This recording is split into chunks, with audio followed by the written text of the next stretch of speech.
नमस्कार दोस्तों, स्वागत है आपका मेरे YouTube चैनल डिजिटल डिवोशनल में। दोस्तों, आज मैं आपके लिए जानकारी लेकर आई हूँ श्रावण मास में करें शीघ्र विवाहित उपाय। श्रावण महीने के दौरान अपने घर में किया गया एक छोटा सा उपाय करवा सकता है आपके बच्चों का विवाह। दोस्तों, यदि आप अपने बच्चों का या अपने किसी भाई बहन की शादी को लेकर परेशान हो रहे हैं क्योंकि उनकी उम्र शादी के लायक हो गई है, लेकिन शादी के लिए कहीं रिश्ता पक्का नहीं हो पा रहा है, जिसके चलते आप चिंता में रहते हैं, तो ये वीडियो आपके लिए ही है। आज जो उपाय मैं आपको बताने वाली हूँ, इस उपाय को करने से आपको इस समस्या का समाधान जरूर मिलेगा।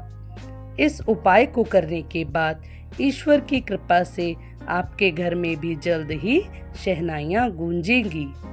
इसलिए मैं आशा करती हूँ कि आप इस उपाय को करके इसका लाभ जरूर उठाएंगी। जिसका विवाह नहीं हो पा रहा हो, अगर वह व्यक्ति यह उपाय खुद करे तो इसका असर और जल्दी दिखाई देगा।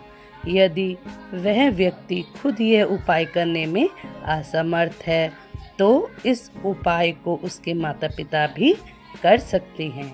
यदि आप अपने बच्चों का विवाह जल्दी करना चाहते हैं तो इस उपाय को जरूर आजमा कर देखें।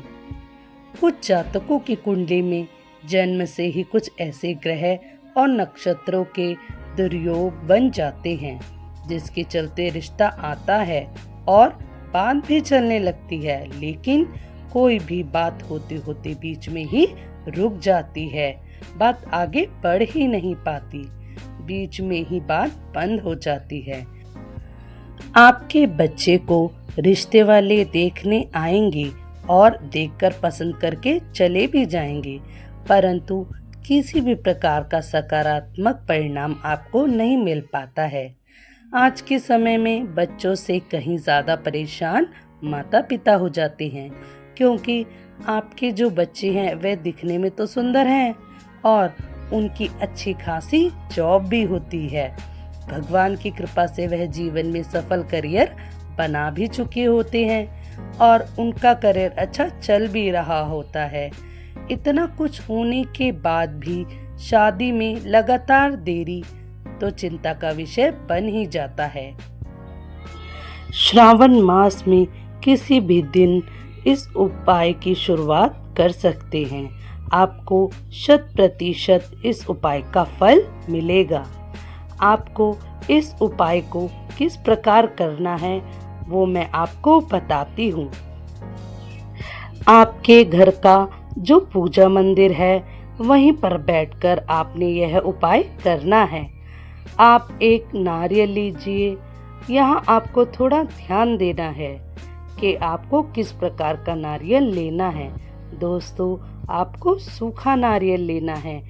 इसके अंदर पानी नहीं होना चाहिए, यानी बिना पानी वाला नारियल होना चाहिए। और इसके बाद आपको 2 धागे लेने हैं, एक धागा लाल रंग का और एक धागा पीले रंग का। इसके बाद आप जिस बच्चे के विवाह के लिए यह उपाय कर रहे हैं उसके जितना कद है, यानी उसकी लंबाई के बराबर आपको धागा लेना है। अब आपको नारियल के ऊपर इसको लपेट देना है और इसके बाद इस नारियल को आपके घर का जो पूजा मंदिर है वहाँ पर आपने रख देना है। दोस्तों, अब मैं आपको बताती हूँ कि इस नारियल को आपको किस समय अपने घर के मंदिर में रखना है। इसको आप ध्यान से सुन लीजिए। यह आप सुबह के समय भी रख सकते हो, शाम के समय भी रख सकते हो। जब आप घर में दिया बत्ती और भगवान की पूजा अर्चना करते हो, सीधी सी बात है, घर में जब पूजा मंदिर है तो दिया बत्ती तो आप हर रोज करते ही होंगे। तो जिस समय आप दिया बत्ती करते हो उसी समय दिया बत्ती जो नहीं भी करते हैं तो दिया बत्ती का समय आपको पता ही है, आपको सुबह या शाम 2 समय होता है। तो उस समय आपने इस नारियल को अपने पूजा घर का जो मंदिर है वहाँ पर रख लेना है।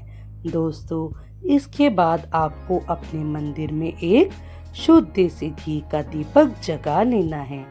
दोस्तों, सभी के घर में सुबह और शाम के समय पूजा होती ही है और देसी घी का दिया भी जगाया जाता है।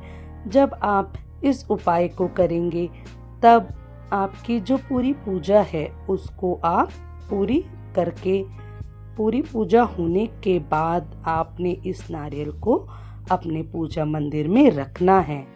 दोस्तों, अब आपको एक जगह थोड़ी हल्दी और थोड़ी रोली लेनी है।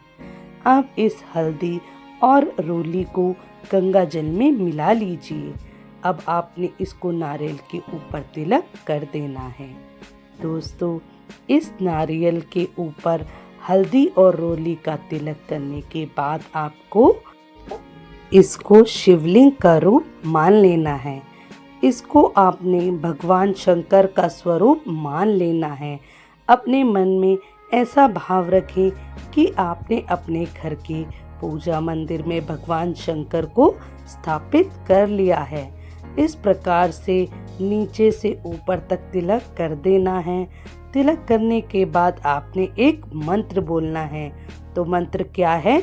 मंत्र को ध्यान से सुनिए। श्री शिवाय नमस्तुभ्यम, श्री शिवाय नमस्तुभ्यम। और भगवान शिव से प्रार्थना करनी है कि मेरे पुत्र या पुत्री का विवाह में आ रही सारी बाधाएं दूर करें। ध्यान दीजिए, आपने बोलना है श्री शिवाय नमस्तुभ्यम, मेरे पुत्र या पुत्री की विवाह में आ रही हर बाधा को दूर करें। यदि बच्चे खुद कर रहे हैं तो बोलना है श्री शिवाय नमस्तुभ्यम, मेरे विवाह में आ रही हर बाधा को दूर करें। इस प्रकार से आपने बोलना है। और कितनी बार बोलना है? कम से कम 21 बार आपने बोलना है। ज़्यादा बार बोलना चाहो तो आप बोल सकते हैं 108 बार, लेकिन कम से कम 21 बार आपने बोल देना है। और बोलने के बाद हाथ जोड़कर प्रार्थना करनी है माँ गौरी से और शंकर भगवान से शीघ्र विवाह होने के लिए। अब ये जो नारियल आपने रख दिया है, ये तो बस आपने एक दिन के लिए रख दिया है। अब इस उपाय की शुरुआत हो गई है। अब हर रोज सुबह या शाम को इसी समय हर रोज इस नारियल के सामने बैठकर आपने इस मंत्र का जाप करना है। हर रोज 21 बार करो या 108 बार या 41 बार करो, जितना आपका सामर्थ्य हो उस प्रकार कर लीजिए, लेकिन कम से कम 21 बार आपको करना है। और ये तिलक भी आपको हर रोज लगाना है और मंत्र का जाप यहीं बैठकर हर रोज करना है। दोस्तों, यह उपाय आपको श्रावण के पूरे महीने करना है। जब आप घर में हो तो घर की जो सामान्य पूजा करते हो उसको करने के बाद उसी समय पर यह उपाय आपको उसी प्रकार कर लेना है। मंत्र हर रोज बोलना है। नारियल बस एक दिन पहले ही रख देना है। ध्यान रखिए, नारियल साफ सुथरा होना चाहिए। दोस्तों, जहिर से ही श्रावण मास समापन होंगे। श्रावण मास का समापन इस बार 9 अगस्त को शनिवार को होने वाला है। तो उस दिन आपने इस नारियल को उठाना है, सुबह की पूजा कर लेनी है। सुबह की पूजा करने के बाद नारियल